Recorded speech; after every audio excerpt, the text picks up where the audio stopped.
Women have the power to transform this world. We can end crime and violence if we all agree to do one thing: share. Let's share our wisdom, share our time, share our talents, share our finances, but most of all, let's share our love.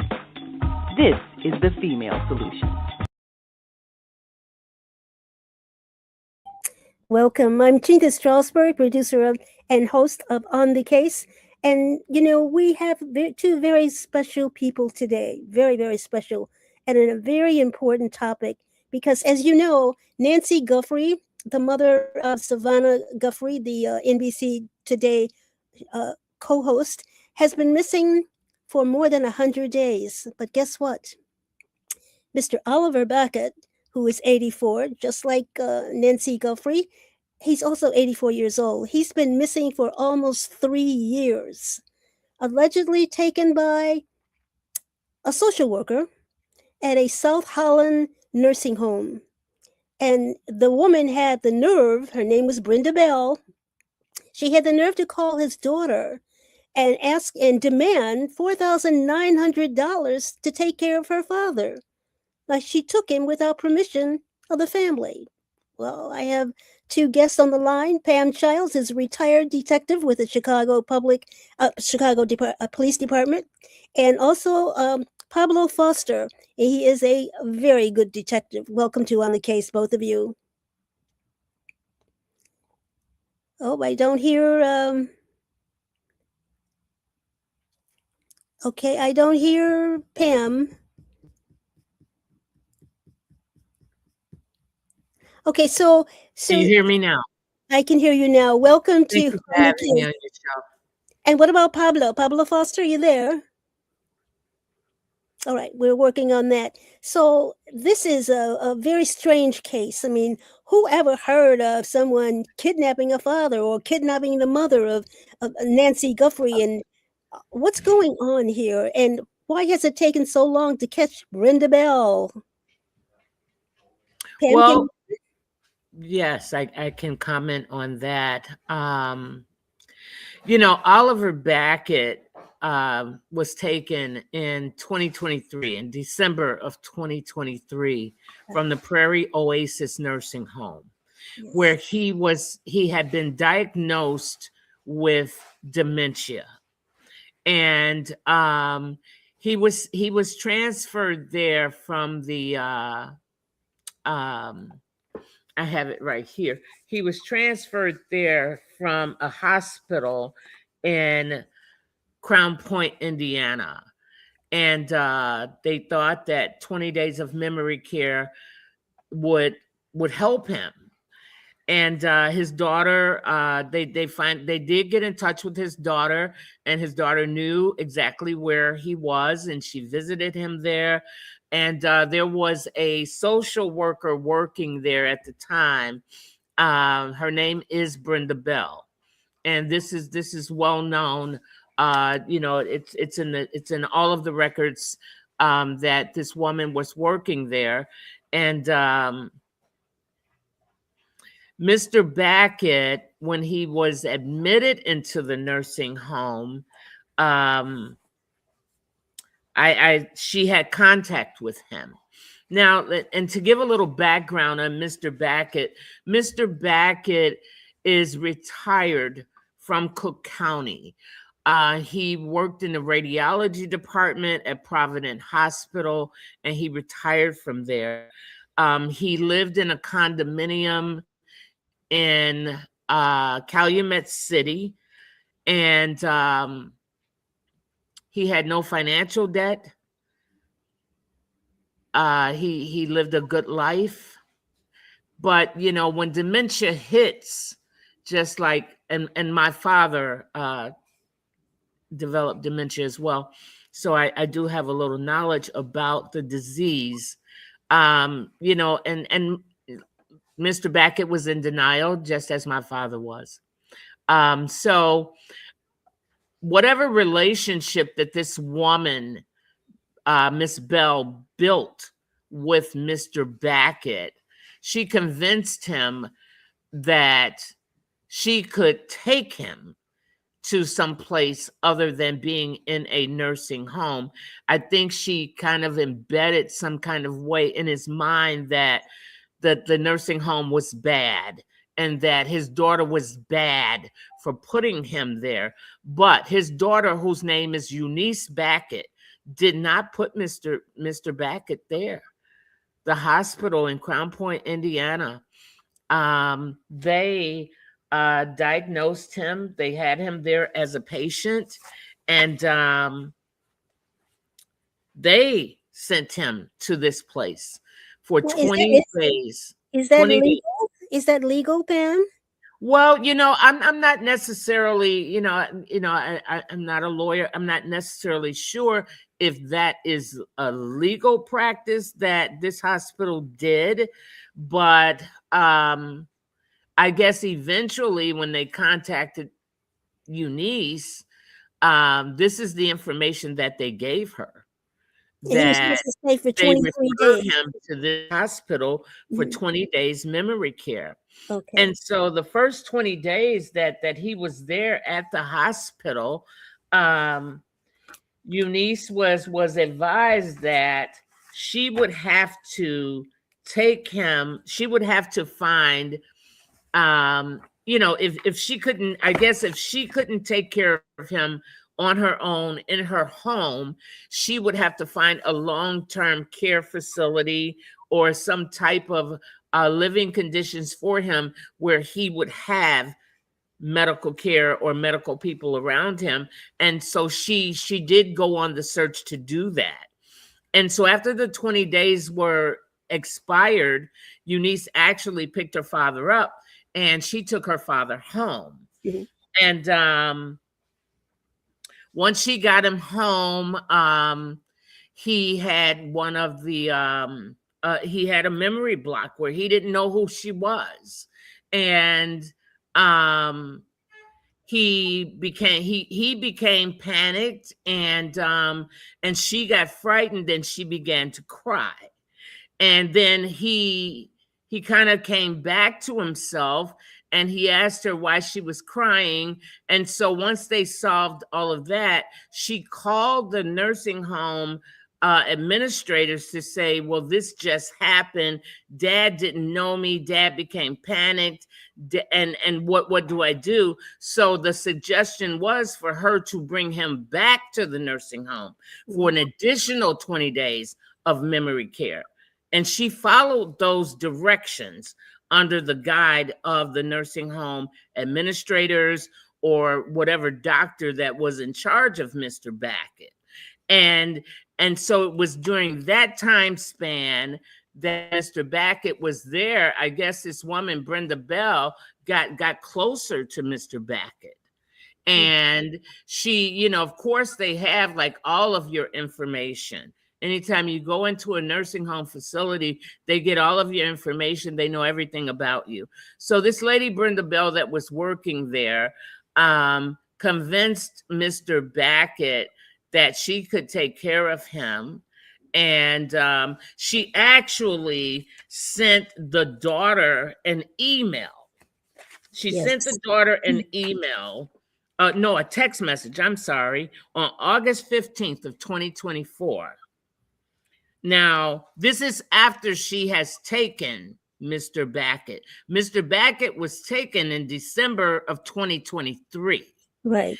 And when he was taken in December of 2023, of course, Unice went through all of the necessary steps to make a police report. And she filed a police report with the South Holland Police Department because her father was missing from the nursing home. Unice Bacott contacted the Illinois Department of Public Health. They went out and they did an investigation regarding Mr. Bacott being reported missing from the nursing home, and there's some foul play involved. And so the department, the Illinois Department of Human Services went out there, they viewed the video, and they observed this woman walking Mr. Bacott out of this facility to a waiting vehicle. Now, this was at like 5:30, 6 o'clock in the morning when this lady showed up, which was not her normal working hours. Because the people that were on staff at the desk, at the reception desk, were the people that were working the night crew, and Brenda Bell typically worked during the daytime. So she had an ID card on her, and I guess they didn't ask her any questions about what you're doing or where's this man going, because she had an ID to be at that facility. So she walks out with Mr. Bacott. She had another female Black with her who posed as, she claimed that this lady that was there with at the desk claimed that her name was Mary Bacott. And she was his daughter. Well, Mr. Bacott only has one daughter, and his daughter is named Unice Bacott, Unice Bacott. That is his daughter's name. So she had an accomplice. Yes, there was a second person with Miss Bell. And this woman who posed as Mary Bacott left in that waiting vehicle with Mr. Bacott. Now, Brenda Bell goes back into this nursing home facility. She stays there until about, maybe 9:30, 10 o'clock, and she leaves. Now, this is her place of employment. She never returned to this place of employment to this day that you and I are speaking, and we're speaking to the public right now. So that's when Mr. Bacott had a cell phone, and he called a neighbor of his to say that, hey, I'm in a van and I'm being taken somewhere. I don't know where I am. And so this particular neighbor contacted Unice and said, hey, I just got a call from your dad. Do you know where your dad is? And she told Unice exactly what Oliver told her. Hey, I'm in a van. There's a guy driving, and I don't know him. I don't know where he's taking me. I mean, and we are dealing with a patient that has been diagnosed with dementia. Mr. Bacott was 81 years old at this time. And so Unice immediately went to the nursing home facility. She talked to people there. She called the police. She got a police report, and she got a police report because her father was not where she knew her father was supposed to be. And since that day, back in 2023, Unice Bacott has not laid eyes on her father. How is she doing now, the daughter? Unice does have some health issues. She is a cancer patient. She survived leukemia for many, many years. But the stress of everything is taking a toll on her. And she's in the process of trying to de-stress and heal, which is why I'm here to speak on her behalf, because she thought that this would be too stressful for her. Unice has one son, and he has health issues that are very serious health issues. And she's concerned about him as well as herself, as well as where is her father. Absolutely. So, it's a lot to deal with. This is an unbelievable situation, and I've been working with her since I learned about the situation. I was referred to Unice to contact me because a common friend that we didn't know we had, he knew me, and he said, hey, you need to contact this detective that works for Chicago. She's done a lot of things with missing persons cases. She might be able to help you. And that I believe that Mr. Bacott was taken in December. I believe that my first contact with Unice was in maybe late February, early March of 2024. And I have been working with her on locating her father since the first day that I spoke to her. All right. And um, Did Foster, Pablo, are you there? Pablo's still not. Hi, Chinta. Yes. Hey, Pam. How are you guys? I'm here. hey, it's glad that Okay. we're happy you were able to join us. So Pablo Foster is a excellent detective. What do you think about this case, and how did you get involved? Well, I got involved along with Pam Childs. She and I have worked on different cases along the years together. And she brought this to my attention. I was able to look over a lot of the documents and knew that this was a terrible situation that Mr. Bacott had found himself in. And Pam has been working very diligent and to bring a resolution to this issue. And she's still currently working hard, and we're both working hard together. We need to bring Mr. Bacott home to his daughter. And that's what we're attempting. That's what we're leaning on the public to assist us in any which way that they can. But now both of you found Mr. Bacott at some motel. Can you tell me about that? We actually didn't find him at a motel. Okay. What happened is that one of the local police departments went out under the supervisory position of South Holland Police Department. Mm-hmm. And that law enforcement agency ran into Mr. Bacott from a door knock at the extended stay hotel. Once they asked to see Mr. Bacott along with his accomplice that he was with, which was Brenda Bell, allegedly she produced a document that said that that Mr. Bacott and her were married. And that information went back to South Holland Police Department, and that's when this whole shell incident has taken a turn for the worse. We have looked at a lot of public sites as well as went into a lot of these Cook County, and we show no marriage records for Mr. Bacott and Mrs. Bell together. We do know that Brenda Bell was able to retain a Illinois driver's license with Mr. Backott's last name to show that they both are related. And we're still trying to determine, in fact, what information did she produce to the Secretary of State for that to happen. Wow, that's amazing. Now she was 62 years old then, right? She was. And he was 81. Yes, ma'am. Mm-hmm.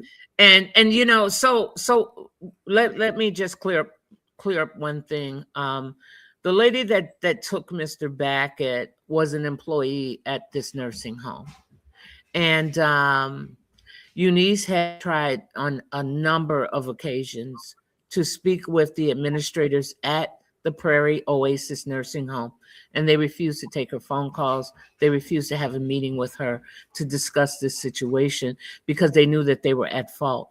And when the Illinois Department of Human Services went out and they did their investigation, they did cite them for violations of the patient-employee relationship that should have never taken place. Mm-hmm. And so Unice has no information on what the punishment was for this nursing home or if they were admonished in any kind of way.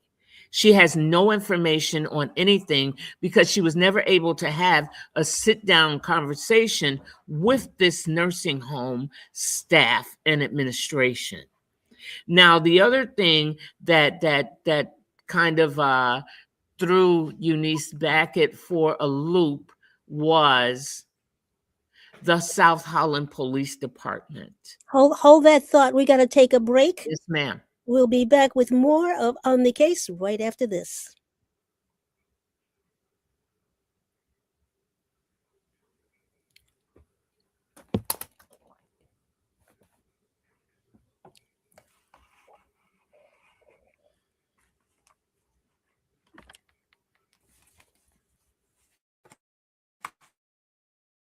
We are global transformers, changing the world from the way it is to the way it should be. We are one. Wherever we live on this earth, we are one human family. On behalf of our team of radio hosts, I'd like to extend a greeting to all the members of our family, whenever and wherever you may be listening around the world. To our family in China, Ni Hao. In India, Namaste. In Japan, Konnichiwa. In Korea, Annyeonghaseyo. In Russia, Здравствуйте. In Germany, Guten Tag. In Poland, Dzień dobry. In France, Bonjour. In Spain, Hola. In Italy, Ciao. In Egypt, Ahlan wa sahlan. In Ghana, Akwaba. In Nigeria, Peleo. In South Africa, Sawubona. In Senegal, Nangadef. In Kenya, Jambo. In Israel, Shalom. In Pakistan, Afghanistan, Palestine, and Saudi Arabia, Assalamu alaikum. Greetings, and may peace be upon you all. Join us live on the on-air radio network called 727-731-5192. We want to talk to you. Literacy is freedom, and we have a literacy crisis. Children should learn to read from pre-K to 3rd grade. They should practice reading from 4th to 6th grade, and they should read to learn beginning in 7th grade and continuing through 4th grade. This video is sponsored by Rico Nance and Chemistry Steak and Brunch House in Hyde Park, Chicago.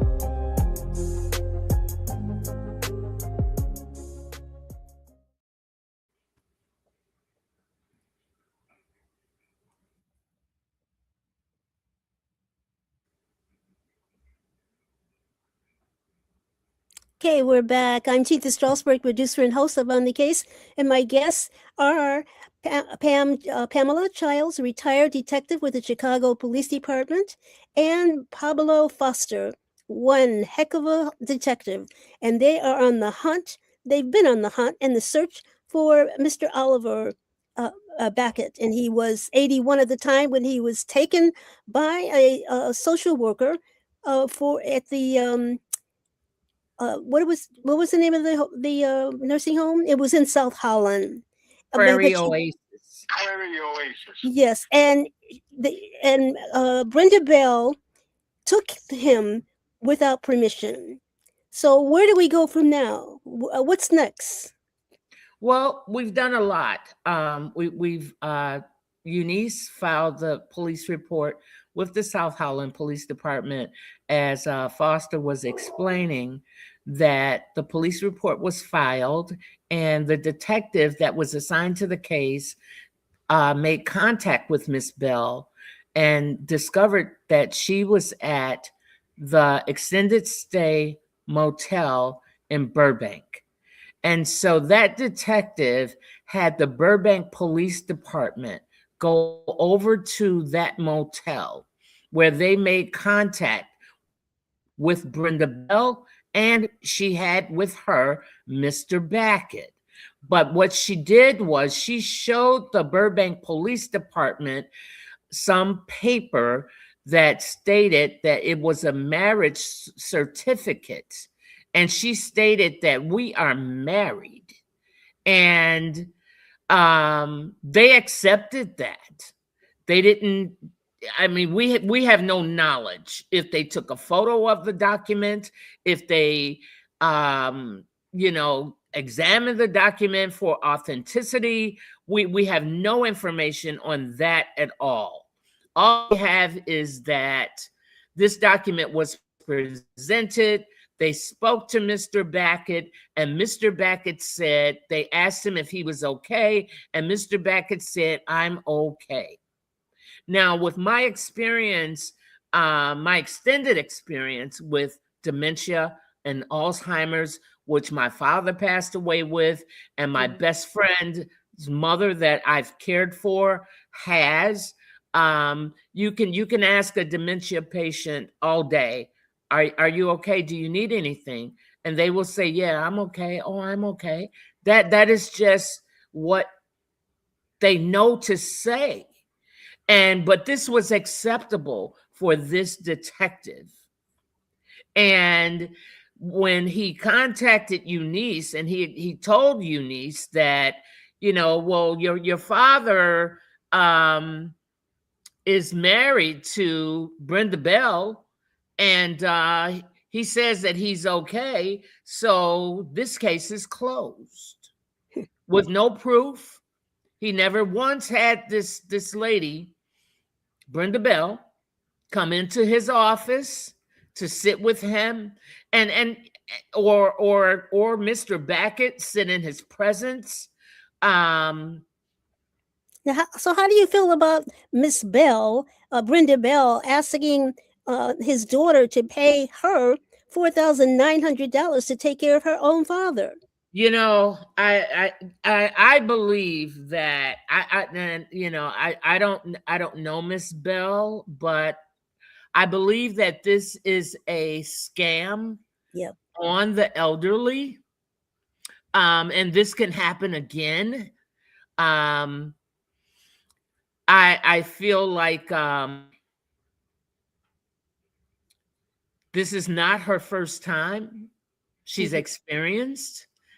For her to have done something so drastic, she took a whole man away from his family. She took a father, she took a grandfather, and none of the family members have been able to speak with Oliver Bacott or see Oliver Bacott since 2023.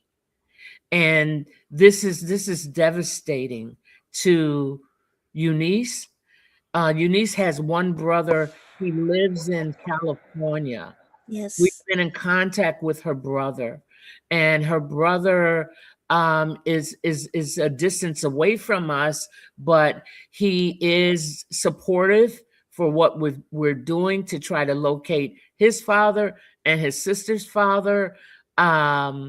It's just such an unbelievable situation. This situation is like unheard of, and I've never heard of anybody doing or having the gall to do something like this. And so that only tells me, as from my experience as being in law enforcement, that this is something that was well planned. It was well searched. Mr. Backott's history, Mr. Backott's financial situation was well searched out. She knew that she had come across a man who had some substance. He also had money. Yes, Mr. Bacott had. He didn't have a lot of money, but he had his savings. He wasn't a big spender. He had no credit card debt. His car was paid for. His condo was paid for. And she took advantage of that. And how does she take advantage of that with the condo? Well, she, at one point, once she left the extended stay motel, she went back to his condo. She contacted this detective to inform Unice Bacott that she is not to come to that condo because they are afraid of her. And she wants to do harm to him. She wants to do harm to her, which was totally untrue. This young lady just wanted her father. And she wanted the police department to help her, which they failed to do that. They failed to help her. They failed to dig deeper into this situation. And just to quote what Unice Bacott told me, this detective said to her, "Why don't you just let him be? He's with somebody that's taking care of him." And she said, "But that's my dad. That's my dad." Wasn't he out of line for saying that? Absolutely. Absolutely he was. And so She got no help from South Holland, and I believe what happened in the transition of this detective speaking with this woman who has this man that she basically kidnapped out of the nursing home.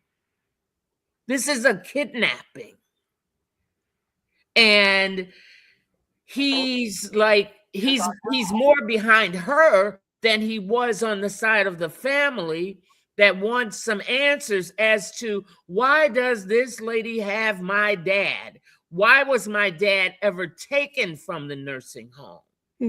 Did you look into that? Did you ask her any questions? Unice Bacott asked her, can I come to your office and show you the documentation that I have? I have his medical records from the hospital in Crown Point. I have his diagnosis. I have this. I have the text message that Brenda Bell sent to her on August 15th, 2024. And if you will allow me, I will read that message to you. Sure. It says, "Hi, you. I'm able to offer you 24-hour dementia care as a qualified professional at a cost of $800 a week. That will include meals cooked to his preference, laundry, personal care, doctor's appointments, medical management, housekeeping, etc. The apartment is $1,700 a month. Newly remodeled, safe, clean, great living area. So think about it and let me know tomorrow." Then it goes on to say, "I have 2 male caregivers and 2 female nurses who are on my call support team. I spoke with your father before I left yesterday, and he said he is willing to go to a different place. Just doesn't want to be in a nursing home, and he needs 2 bathrooms nearby. Said he understands that his place is not the place for him now, but knowing what is going on and waiting is hard. He also said he doesn't think anything is wrong with him, and he didn't know why he ever had to go to the hospital or nursing home. It's other people who think he is sick. He will cooperate and will accept a 24-hour caregiver, but would like some space for privacy. He also said it's too noisy and he can't concentrate. Sometimes also the TV doesn't work too good, and it's only 1 TV for 2 people. So I asked the housekeeper to check his TV. Please please keep our conversations private. I don't want anyone to know I am offering my help, and it's okay if you decide not to accept my offer."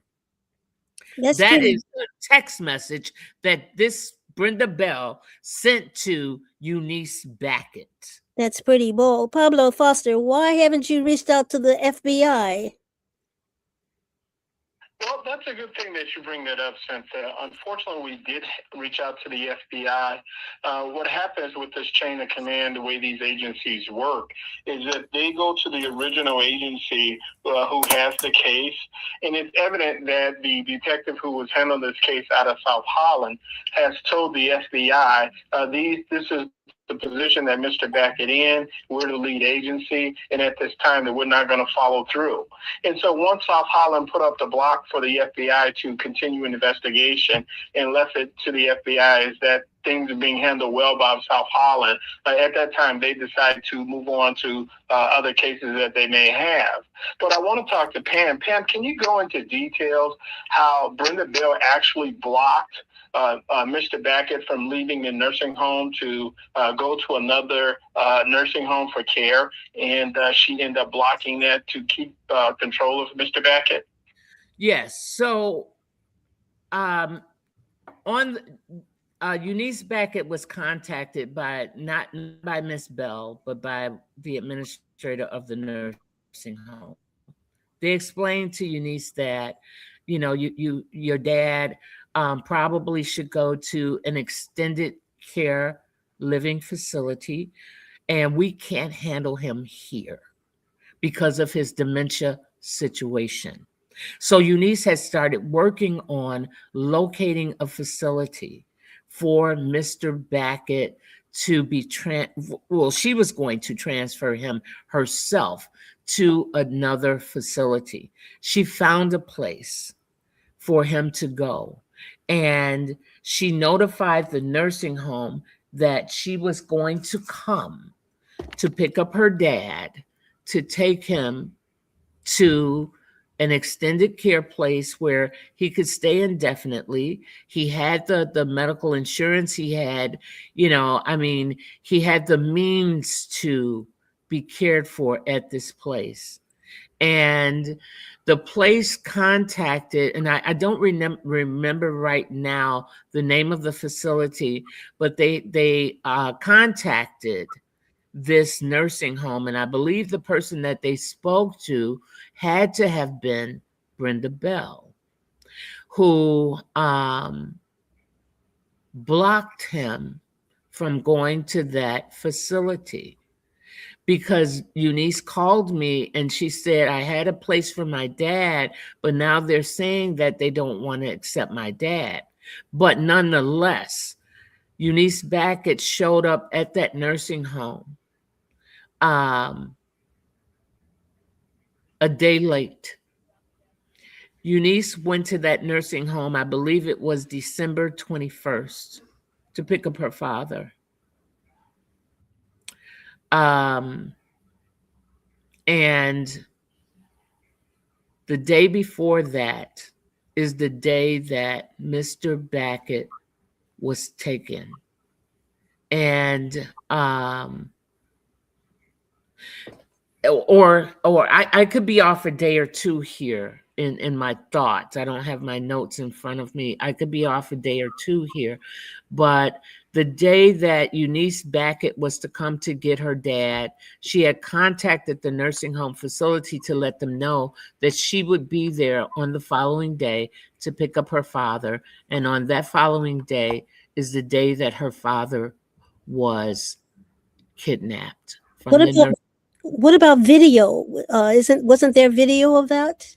According to the Department of Public Health, they viewed the video. I have the full report that they completed where they observed the video of this woman escorting Mr. Bacott to a waiting vehicle. Video was available.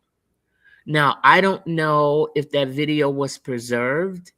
I don't know if that video still exists, but we have been looking for Mr. Bacott since 2023. And now it's 2026. But now when you start a job, usually they take your picture. You have to have an ID. Certainly the nursing home has that. Yes, the nursing home does have her photograph. But now just keep in mind that, as I told you, the many times that Unice reached out to have a meeting with the nursing home, they denied her a meeting with them. And then they went quiet and they stopped answering her phone calls because they knew that trouble was coming on to them, because this facility allowed this to happen. It happened. There was no security. There was no questions asked. When that lady walked out of that nursing home with Mr. Bacott, nobody stopped her. Nobody asked her any questions as to where he's going or, what are you doing? Because she had an ID card on her that said, I work here. So nobody asked her any questions, and she just freely walked out and passed him on, and he's been in the wind ever since. That's a shame. We're going to take a break right now. We will be back with more of On the Case right after this. Thank you. Welcome.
housing for the homeless. Because my little brother, in which we're doing this documentary for, Douglas Robinson, your death will not be in vain. He was a heck of a great dude. And I love Doug. Doug loved me. Just being around him, he had a good spirit. He was a healing person. They are there. Get SROs back. When you give to the poor, should not be forced out of their neighborhoods when it goes through a period of transformation.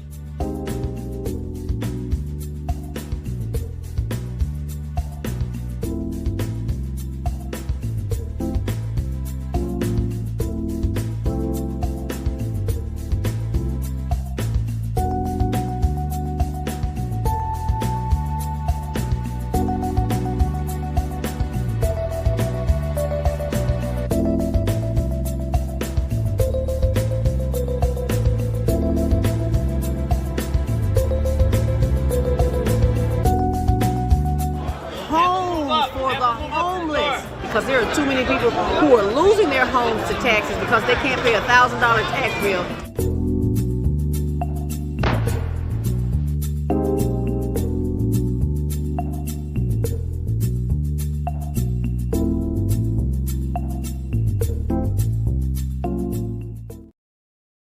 We're back. I'm Chinta Strausberg, producer and host of On the Case, and my guests are Pamela Childs, and she's a retired detective from the Chicago Police Department, and Mr. Foster, Mr. Pablo Foster, who is an excellent detective. Mr. Foster, don't you think it's time to call in the FBI again to look into this, or have the statutes of limitation taken place right now?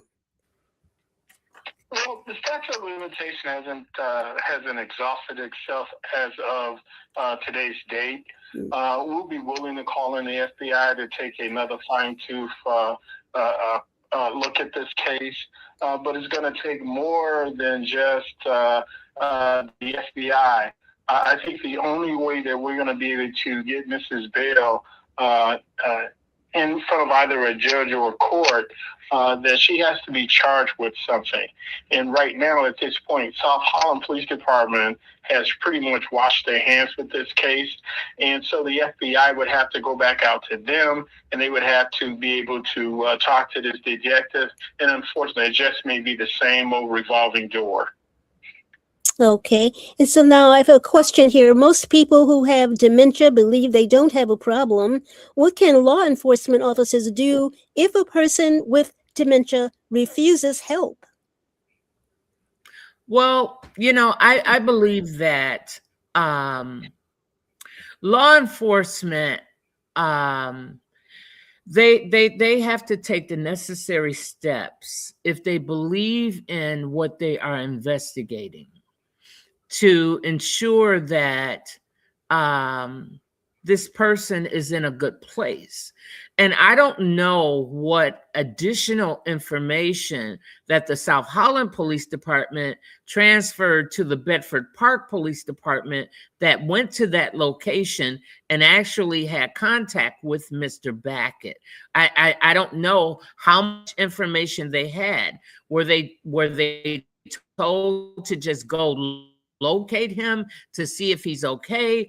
I mean, were they told to get him to a medical facility, to have him diagnosed? Because none of those things took place. And I'm not one to say what one law enforcement officer should do versus another, but in my opinion, I would have went a step further. I need to know, why do you have him? I need to know, well, what are we really investigating here? Why are we going to this location to see if this man is with Miss Bell? That did they know that he was reported missing from a nursing home? We have no idea what information Bedford Park received from the South Holland detective that sent them there.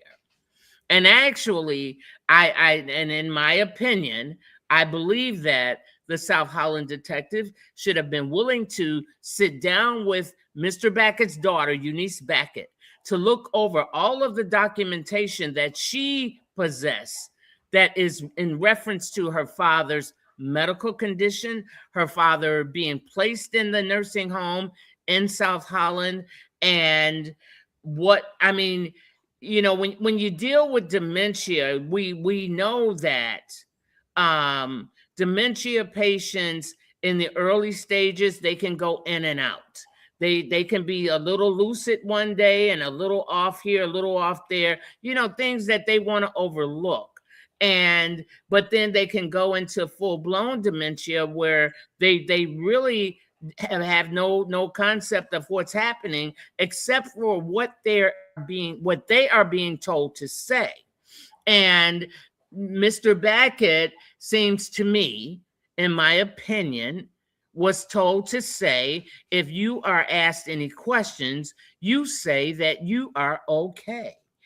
And I believe that Mr. Bacott was under the impression that, he had met this woman and that he was married to her. I believe that she convinced him of that, for him to, be in this situation. He's 84 years old now. He was 81 years old when he was taken. And, and it's like, I know that his memory is deteriorating, and besides him having dementia, he has a host of other medical issues that he's dealing with that are of concern, of grave concern. And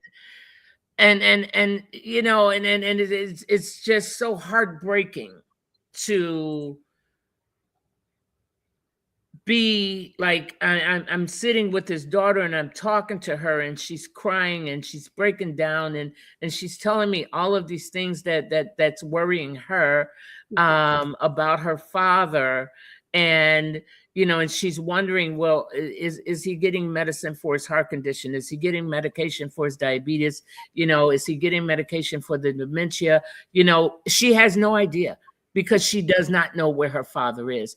But to move this forward a little bit, I did reach out to the FBI, and I put them in contact with Unice, and they went to her house.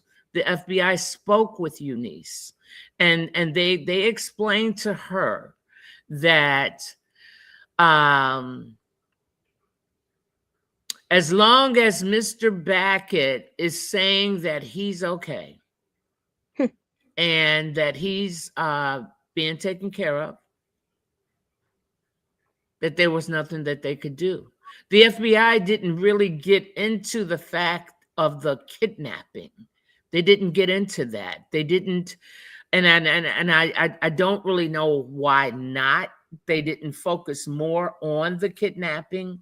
I wasn't allowed to sit with Unice at that meeting. They wanted to meet with her alone. But once I heard from Unice after the meeting was over, she was extremely disappointed that the FBI had actually come out to her house, and they sat and they talked to her. And then they felt like that at this point, at the point that they were at, that, from the information that they had gathered from South Holland, we have no idea what the South Holland detective told the FBI. We have no, we just don't know why they curved the situation as to digging into deeper as to, well, how did Miss Bell actually come into contact to the point where you're taking this man out of a care facility that his daughter placed him in for memory care, and you just take him? You just take a family member like that? It's astonishing. But hold your thought. We're going to take one last break. We'll be back with more of On the Case right after this. Thank you.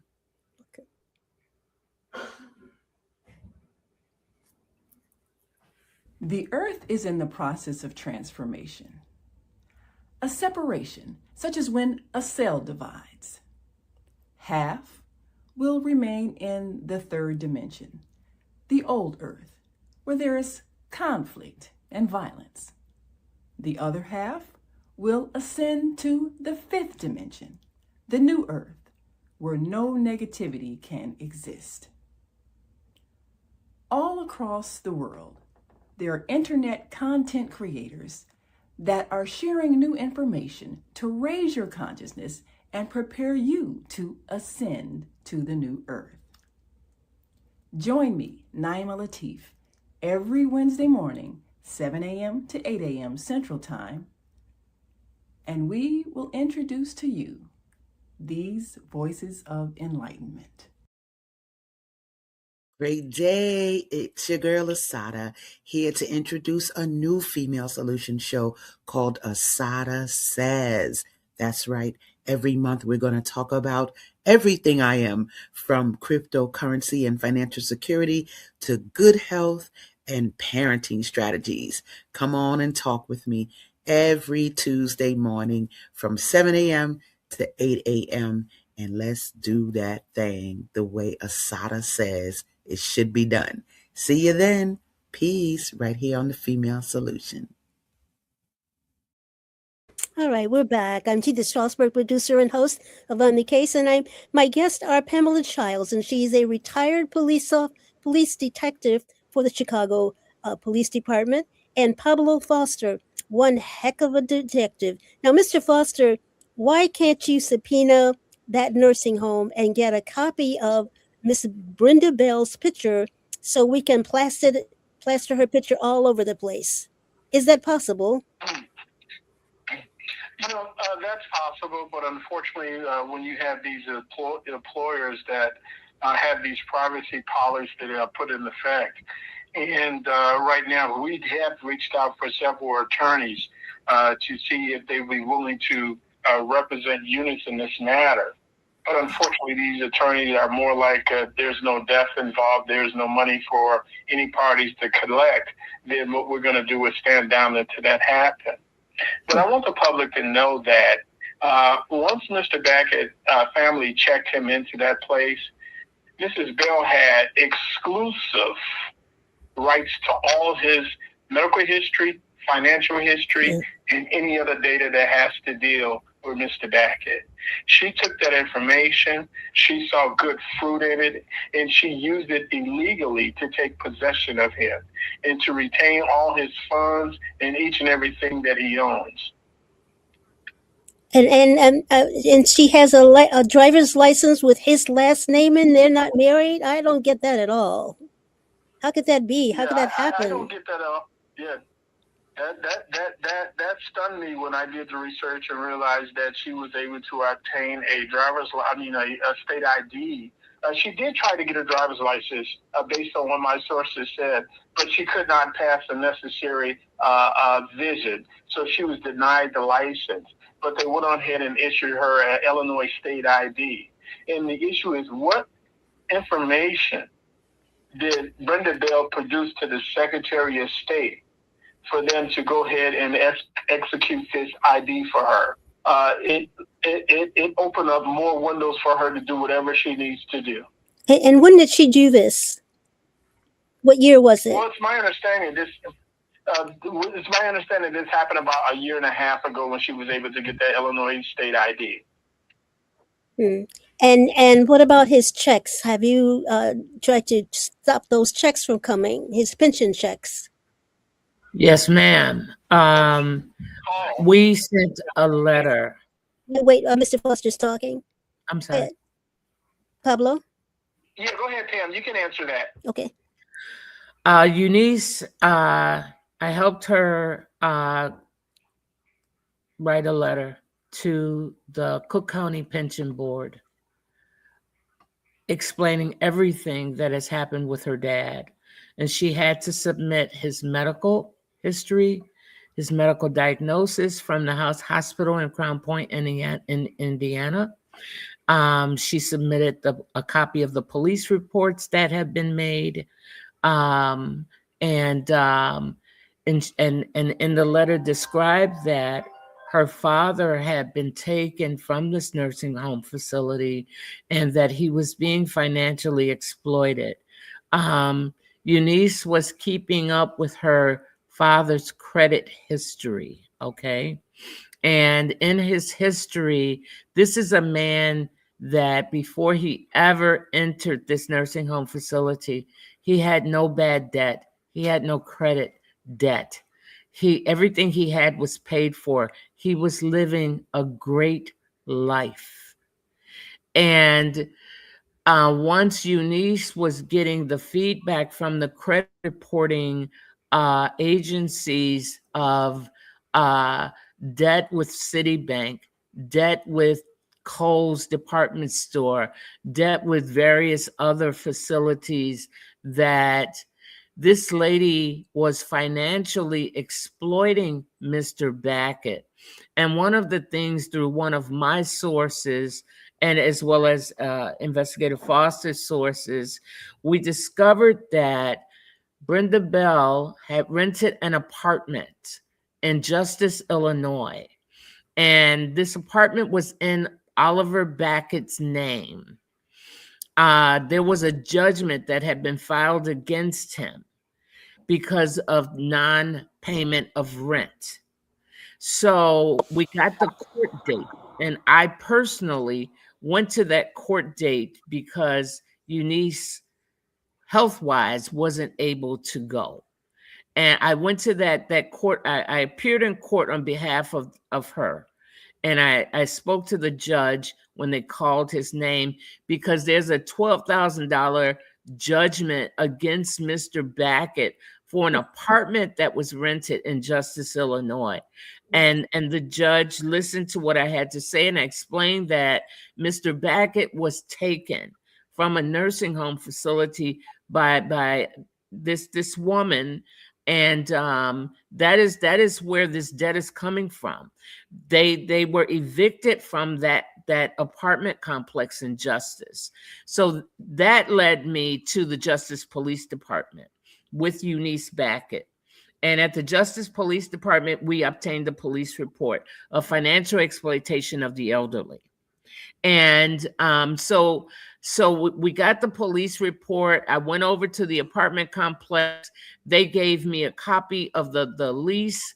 They gave me a copy of a form that was mailed out to Mr. Backott's condo, where they listed him as a renter at his own condominium that he owns.